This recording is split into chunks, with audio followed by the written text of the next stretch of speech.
Welcome to the Hardwood Hustle. We got a legend on with us today, Jim Boone. You heard his bio, over 600 wins, taking multiple teams to national tournament appearances, had success at every job he's ever been at. Jim, thanks so much for being on with us today. Thank you, guys. It's an absolute honor to be here.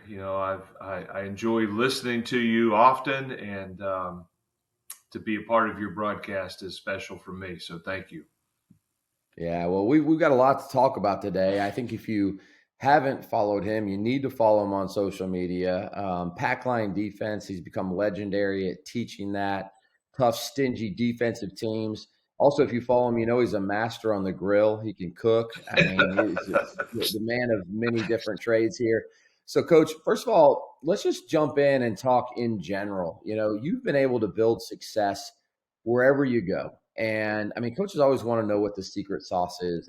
Curious as to what you think you do really well that has allowed you to have success in so many places.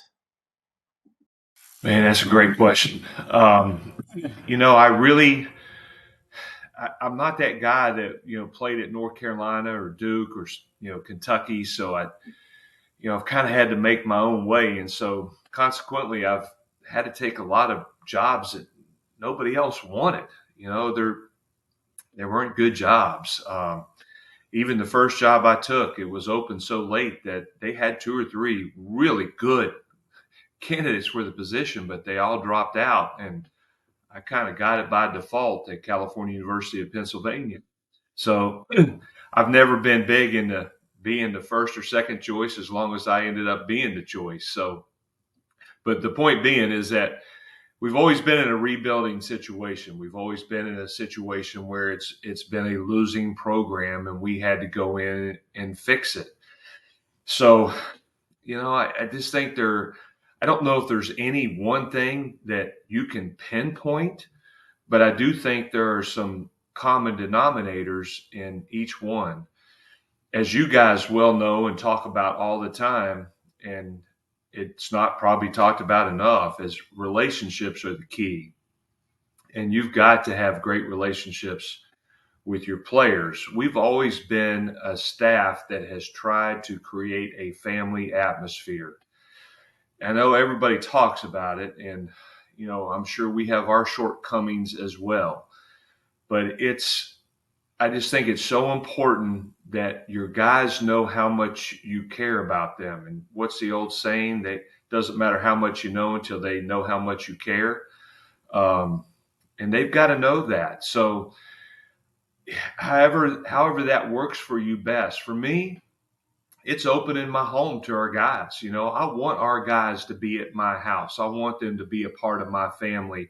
I want them not to just know where the bathrooms are and the TV is. I want them to know the refrigerator, the silverware, what cabinet we keep the glasses in, and be able to walk outside and know about the smoker and the grill and what we're doing with that. So I want them to feel like they're at home. And I think that's been a big part of everywhere we've been. We've been able to get that across to our guys, and we've been able to create that. And then, of course, it's culture.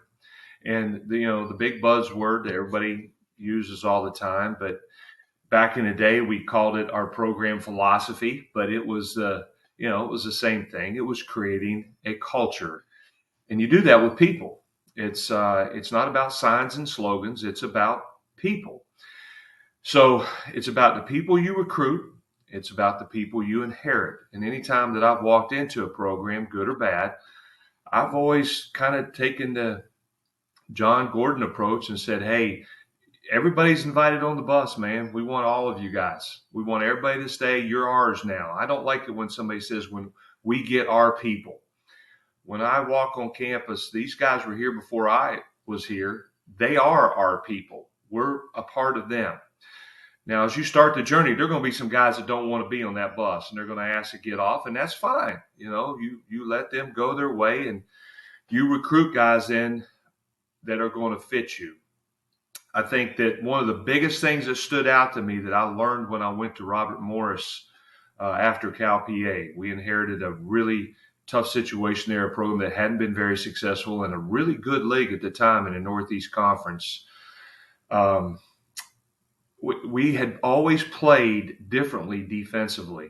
And I'm rambling here a little bit to get to a point, but we'd always been an up the line, on the line, fight you for every inch of the court, deny everything, switch, 1 through 3 and 4 and 5. And we took that job, and there's no way we could not play that way in that league and have any opportunity to be successful. I think sometimes when I look back at it, maybe we were successful at Cal in spite of what we were doing, X's and O's wise. We maybe could have helped our guys a little bit better. But we made the choice to go to Pac, and I went out and visited with Coach Bennett, Coach Dick Bennett, and his staff at Wisconsin, and literally spent a Thursday through a Sunday with them, watching practice and talking to their staff. And Coach Bennett made a comment then to me that has resonated throughout my entire career. When you take over a job, you need to recruit players you can lose with first.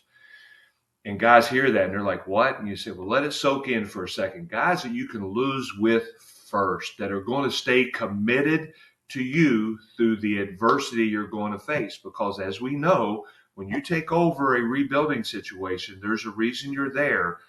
There's something wrong. You're not going to immediately be successful. There are going to be some bumps in the road. There are going to be some storms that you're going to have to weather. And to be able to get through those challenges, you need guys who are going to stay true to your culture and true to you. And so that's been a really big part of what we've done, TJ and Sam, to answer that question, is we've really tried to get guys who are going to fit us, stay true to us, even when times get tough, they're going to be there. And again, just like I started this with, I think it's extremely important that they know you're there for them too when times are tough for them. So I love that opening thought, by the way. So when you do take over the program, let's get into some of the meat of it. And there's going to be possibly some friction. You're having them over the house. You're building relationships. You're doing all those things that matter a lot. Then you get on court, and their habits, their work ethic, their leadership, their togetherness is not where you want it to be. And there's naturally going to be some challenge and some friction there. So talk to us a little bit about that process of changing the on-court habits that are needed. And when the friction hits, like, how do you handle that as a coach and a leader? Let's see.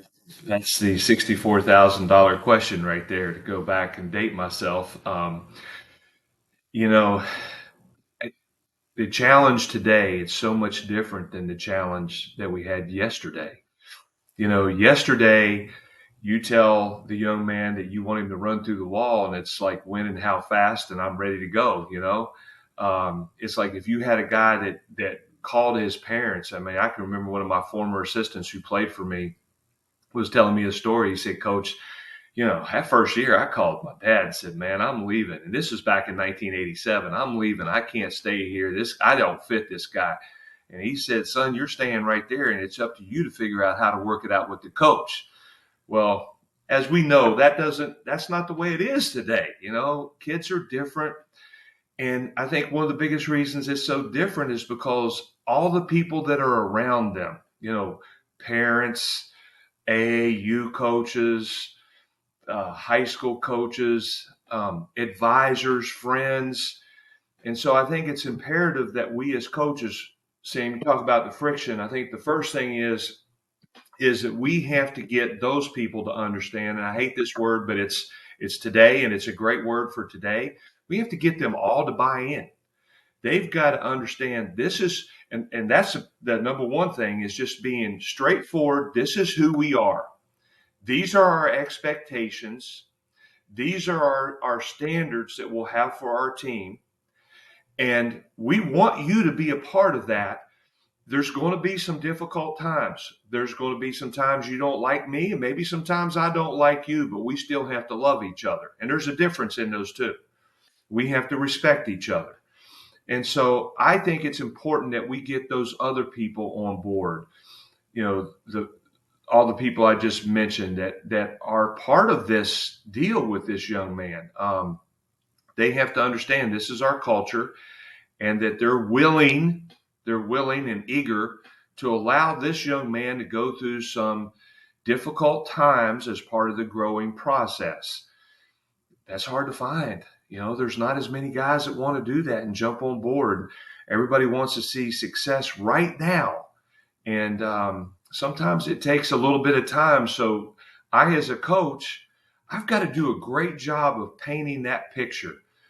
This is what it's going to look like. This is who we're going to be. This is where we're going.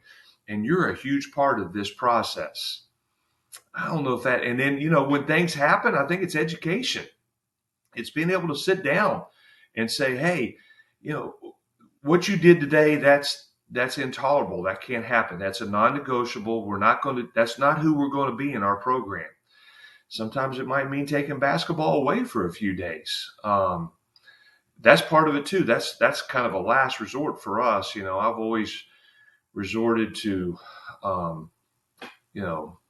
exercise opportunities and things of that nature. So, well, it's a process though. And I think the one thing we've learned in today's world is that as coaches, as leaders, we have to be flexible.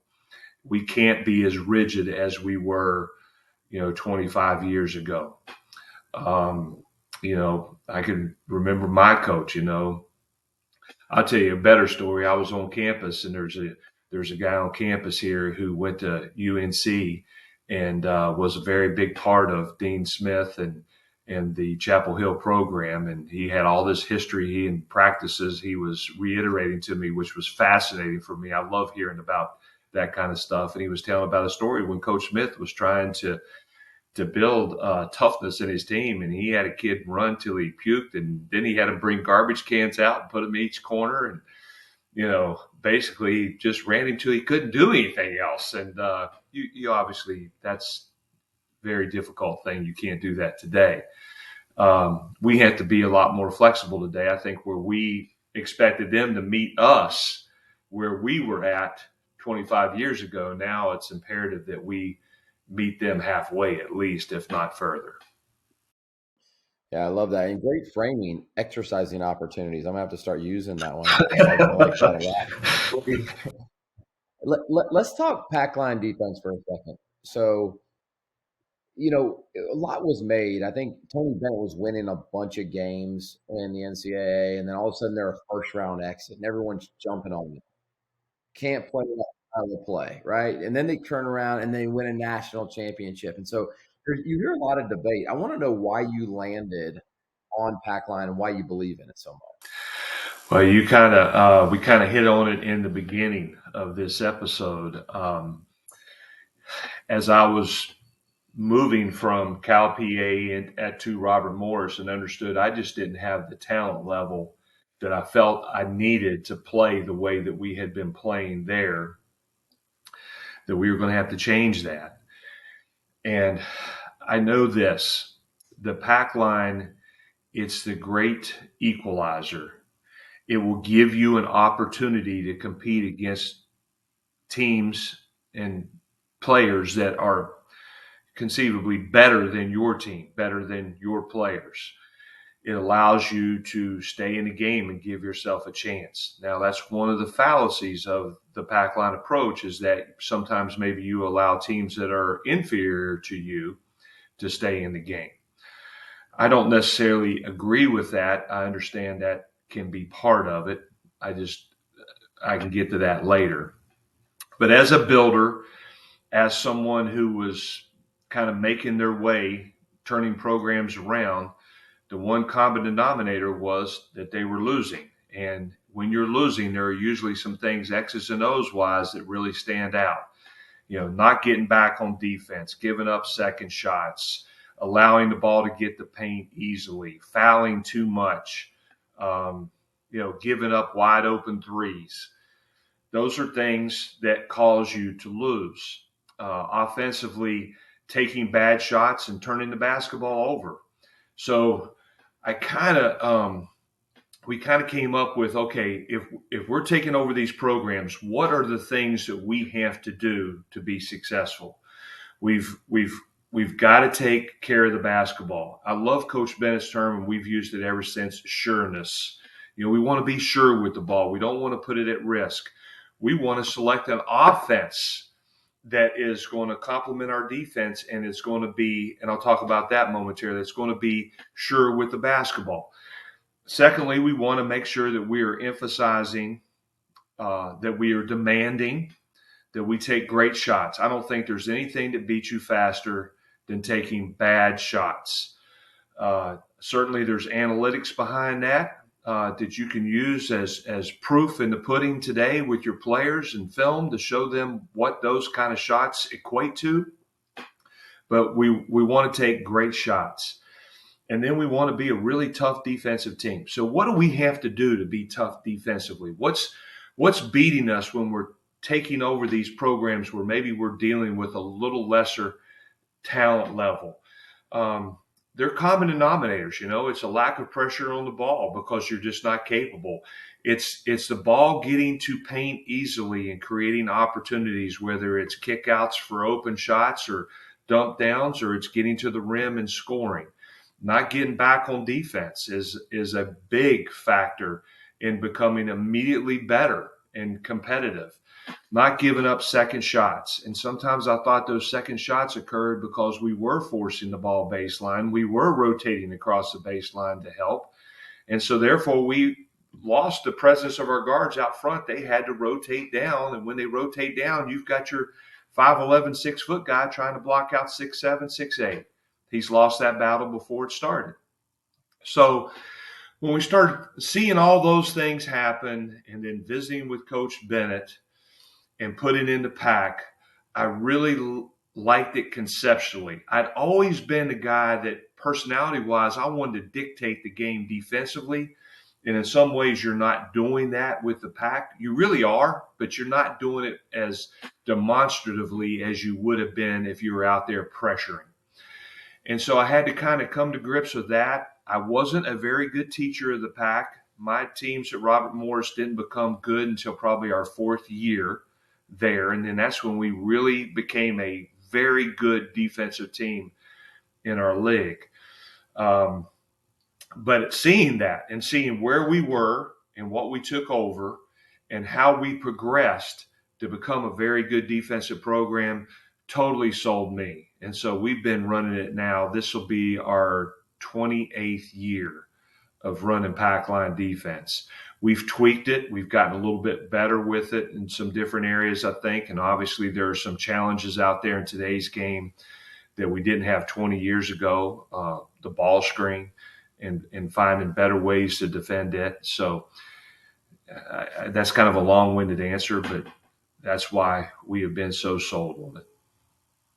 All right, so Coach, look, you said something you said two things I want to highlight, and let's talk about one of them. One, going back to earlier, you talked about not just getting players to buy in today's game and today's players, you have to get the people around them to buy in, which I think is so important. And I just want to highlight that for the coaches and leaders that are listening to this. Is like, you got to be creative as a leader. I think that's what you were saying. You can't just say, do what I say because I said it. Now you got to be a little more creative as a coach in today's game. So there's an importance there in like being creative and adaptable and evolving while staying true to some of those tried and true principles of yesterday. Grandma's wisdom is wisdom for a reason. And, it's worked over time.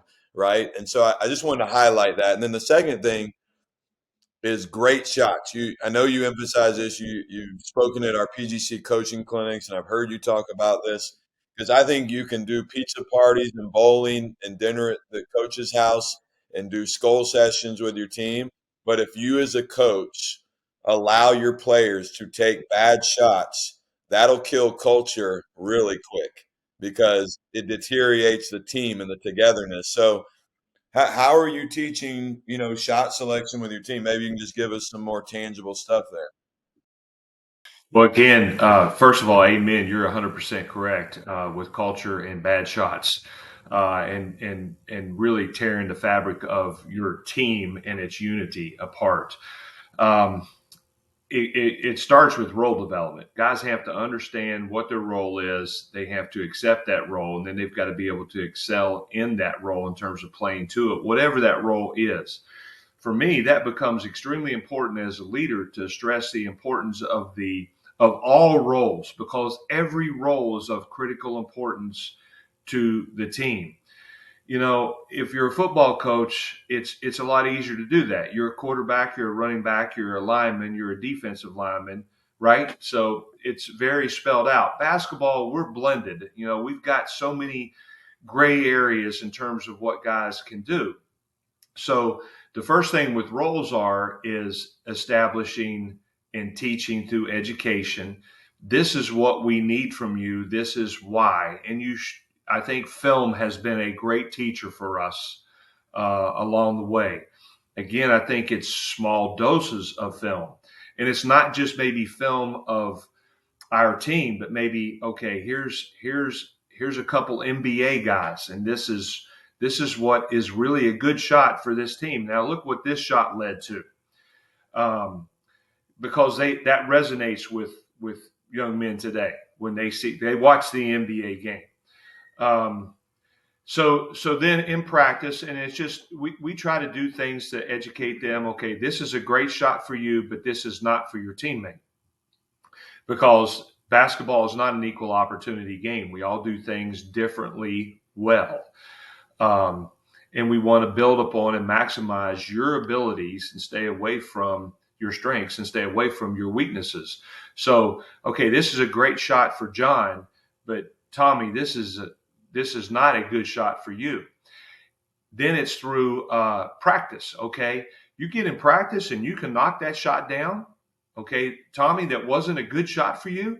Okay, well, now you've proven that you can take that shot. So we let you start taking that shot. I hear about confidence in shooters all the time, and I'm a big believer and always have been, the Coach Knight, that confidence comes from demonstrated abilities. I want our guys to have confidence that this is a good shot for you, no matter whether the ball goes in the basket or not.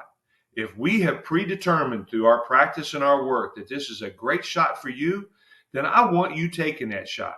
And if it means you missed 9 times, I want you taking number 10.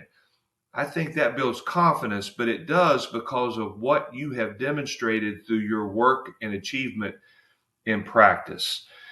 And then I think you got to be very specific. We've used numbering system I got from Coach Don Meyer, that I use it a lot with our teams now to evaluate a practice and show it to them.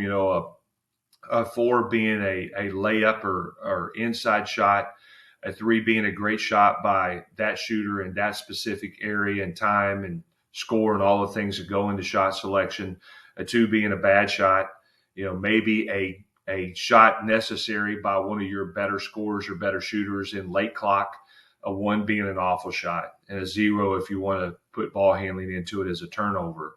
And then you can add up each one of your players and give them a statistical analytical ranking of this is where you fall with your shot selection decision making.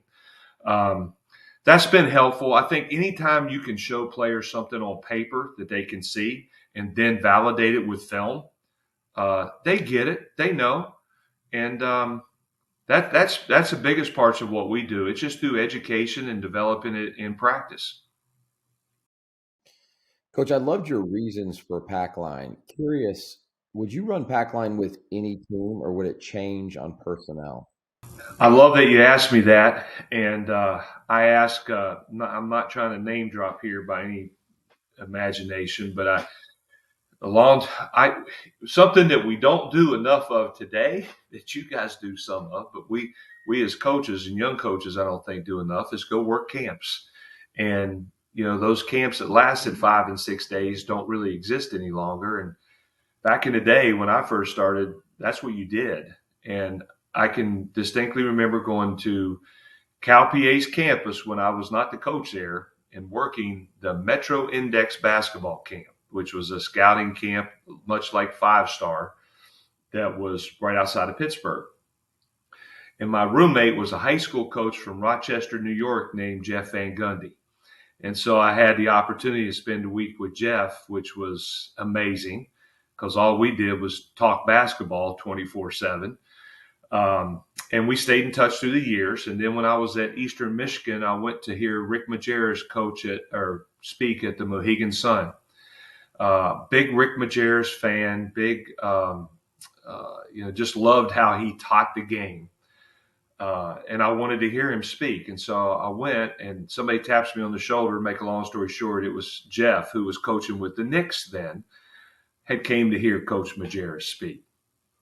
And so we went to lunch, and I asked him that question.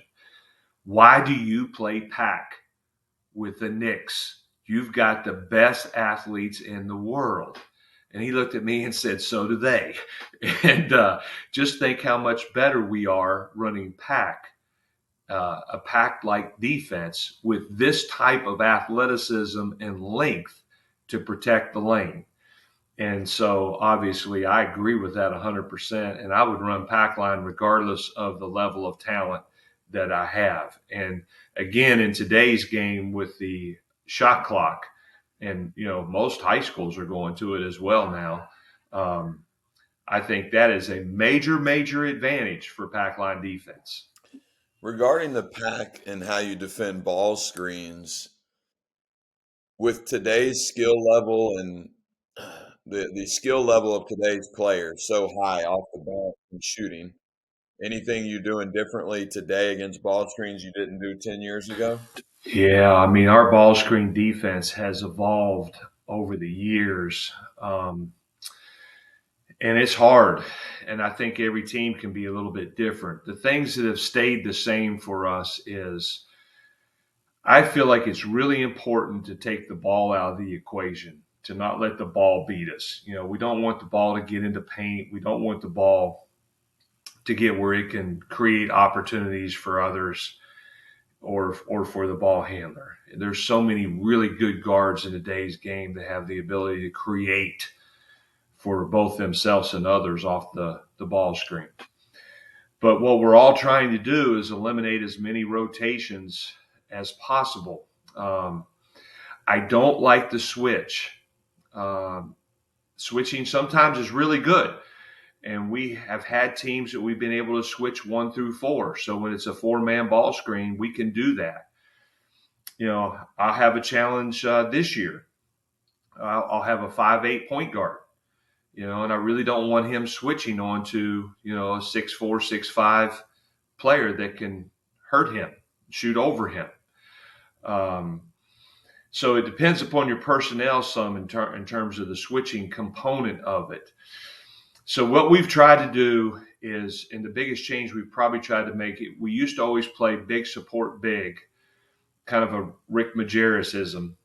And we've went away from that really totally in our ball screen defense, where we're still going to go hard show, hard hedge, momentary trap, whatever different folks call it, on side ball screens. But now we try to do a much better job with our low man and getting and different guys, some guys call that the MIG or whatever. We call it the low man. And that's just the lowest guy in the lane. He needs to be all the way to the lane line that the ball screen is occurring on. And so that if there is a good pick and pop guy, then we'll rotate with him and deal with that momentary switch until we can get guys reorganized. In the middle, we're either going to go level and, again, try to take the ball out of it.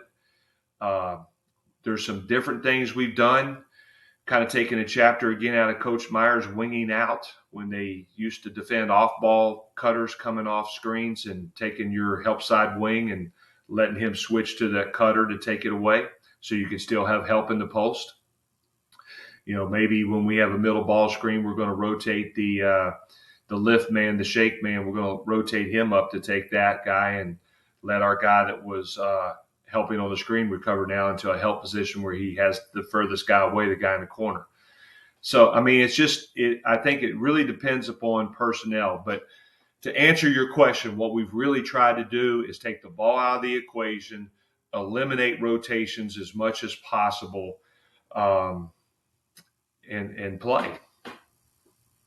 Jim, talk about some falsehoods or false beliefs about pack line. Like I think shooting the three, you're going to be packed in there. But Virginia defends the three so well. Talk about some other things that people think but might not necessarily be true. Yeah, I think there are some things that really stand out that I get asked often. Uh, myths, if you will, of the pack line. One being that it's a soft defense, that you don't pressure the ball, that there's not any, it's just easy to move and play against. And that could be the furthest thing from the truth. One of our reasons for wanting to run the pack line was because we want pressure on the basketball, but pressure on the ball is so hard to do in today's game because people are set up to beat pressure. They're set up to drive pressure. The game used to be east-west, and now it's north-south. So you've got to be able to keep the ball in front. That's hard to do. It's hard to do. So how do we do it? We get up and we pressure the basketball. We've got 4 other guys that are positioned in gaps so that you don't have anywhere to go with it if you momentarily beat our guy. So that's the first thing. We are going to pressure the ball. I think good pack line teams do a great job with ball pressure. Obviously, you watch Virginia. I think Coach Benettoni does an outstanding job of teaching ball pressure. If you go to one of their practices, you're going to hear that from start to finish. Pressure the ball, get up into the ball. You've got to have a presence on the ball. All things that we use as well. The second thing is getting to that 3-point shooter. And a lot of guys think, okay, well, I want to go out and deny. Okay, go out and deny that wing, and now the ball drives at you. Organically, you're going to leave to give help. And so your momentum from leaving that denial position to going to the basketball, you've got to totally come to a stop and now change momentum to go back to the man you were guarding on a pass to him for a shot. So by virtue of our position is our help. We are already positioned in such a way that we're not having to move to help. We're in help. So rather than it being a 2-step process, it's a 1-step process. Rather than having to go help one and then recover, we've eliminated the help. We're already there. It's only recover. So conceivably, we're going to get to that shooter a lot quicker. And then for us scouting, the biggest parts of scouting come down to determining what individuals do. Are you a Steph Curry, Ray Allen, dead three kind of guy that we've got to chase you off the arc, that we can't let you catch and shoot it? Are you a Kobe guy, KD guy that can do both? You can shoot the three, you can put it on the floor and drive it. Or are you a Rondo guy? Are you a guy that can't shoot it, that we can play off of? And so that dictates our closeouts. And so between that philosophy of your position being your help and understanding the closeout of who you're getting to, that's what allows us to get the threes. And I think your really good pack line teams are usually at the top, if not in the top 3 of your league, always in 3-point field goal defensive play percentage. So that would be the second thing I would say that we get often as a common fallacy, that you can't get to the 3-point shooters. There's no pressure on the ball. It's a soft defense. And then the third one being that you allow teams to do whatever they want. No, we're not. And that's what I mentioned earlier in this conversation that I would get back to is initially my personality was one that I wanted to really dictate what you did offensively through my defense. And I felt the best way to do that was denial and pressure and switching and so forth. And as I became better at teaching pack, I understood quickly that we can still dictate what the offense gets. We're just doing it in a different way. We may not force you to turn the ball over, which frankly, guys, I think it's hard when you get to championship level play, when you're playing against the best teams in your league, when you're playing in the NCAA tournament. It's hard to turn teams over. Good teams don't turn the ball over. Good teams respect possessions and take care of the ball, and good teams search out great shots. So you better have a defense that's predicated on outlasting them. And so what we've tried to do, and I think the fallacy of the defense saying you don't dictate offense, you do, because what we can do is we can influence the type of shot you get. We're not going to give you layups, and we're not going to give you rhythm threes. We're going to make you take contested twos. You know, back in the day when I was at Eastern Michigan, we had a coach, and you guys will remember him, that was at Miami of Ohio, Charlie Coles. And Charlie Coles was a legend, man. He was just a great coach and one of the best pack line coaches that I've ever been around. And playing against his teams was like going to the dentist. You just couldn't get anything. There was nothing enjoyable. No possession was enjoyable. Everything was just a fist fight to the very end of the game. And that's who we want to be. That's who we try to replicate, is that kind of defensive approach. And obviously you've done that, winning 600 games. Coach, before we run here, you're a master on the grill and the smoker. What tips do you have for those that are on the grill and the smoker? Have fun. Have fun. That's my biggest tip. That's what I try to do when I'm smoking or grilling. You know, it's awesome to have your family around, to have your team around. That's one of the reasons I've been such a big fan of Traeger, because you don't have to do as much work. You know, I'm not throwing logs on the fire, so to speak, and I can spend more time with my guests as we're talking about what we're doing, as opposed to spending all the time working on the smoker or working on the grill. But let me tell you something. I have fallen in love with barbecue, and I'm a big fan of Texas brisket. I love North Carolina, both Eastern and Western style pulled pork. Man, that's awesome. You know, so yeah, I just, that would be my biggest piece of advice. Have fun, enjoy it, and get an instant read thermometer, and that'll make that'll take away a lot of your losses and help you have more wins. Solid advice. We only got to get to the tip of the iceberg here. So where can people follow you and find out more, Coach? Well, first of all, thank you guys for the opportunity to be here. It's such an honor. I'm humbled to be a part of what you guys do. You guys do such an awesome job of sharing our game with people, and I love that. I grew up doing that, and I was very fortunate that people like, you know, Don Meyer and Rick Majerus and Bob Knight and Jeff Van Gundy, and you just go down the list. That's the culture I grew up in, that we share the game and we work to make the game better. So, yeah, guys we have a website, CoachJimBoone.com. It's just CoachJimBoone.com, and I'm on Twitter and Instagram at Coach Jim Boone, and we try to put as much out there as we can to help coaches. And anytime anybody has a question about anything, I always give my cell number. If I don't answer, text me and I'll call you right back. 479-755-7349, 479-755-7349. You can email me at jim.boone@greensboro.edu. I'm always here to help coaches. Love talking ball. Love hearing you guys talk ball. I come away. So, Sam, some of your terminology was above my vocabulary. I've definitely increased my intelligence and my vocabulary listening to you guys, so I appreciate it. Thank you.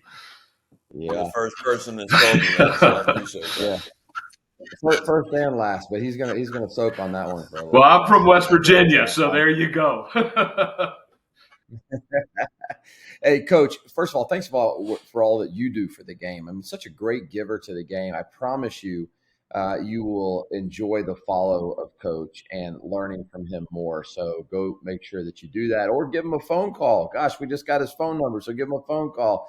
But, Coach, best of luck on this new journey, new team. There's no doubt that you're going to win. That's what you always do. And we just appreciate all you do for players and helping coaches as well across the country and across the world. Keep up the great work. Hey, he is Sam. I am TJ. We're the Hardwood Hustle.